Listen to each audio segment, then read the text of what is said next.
இன்றைய தியான வார்த்தை சங்கீதம் 90 அதிகாரம் 17 வசனம். எங்கள் தேவனாகிய ஆண்டவரின் பிரியம் எங்கள் மேல் இருப்பதாக. எங்கள் கைகளின் கிரியையை எங்களிடத்தில் உறுதிப்படுத்தும். ஆம், எங்கள் கைகளின் கிரியையை எங்களிடத்தில் உறுதிப்படுத்தியருளும்.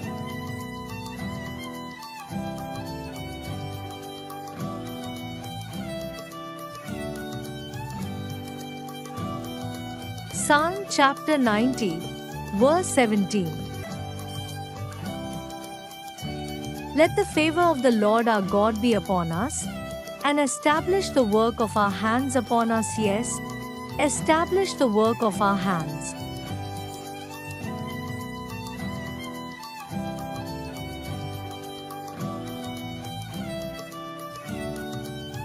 இயேசு கிறிஸ்து உங்கள் அனைவரோடும் கூட இன்றும் என்றும் இருப்பாராக. ஆமென்.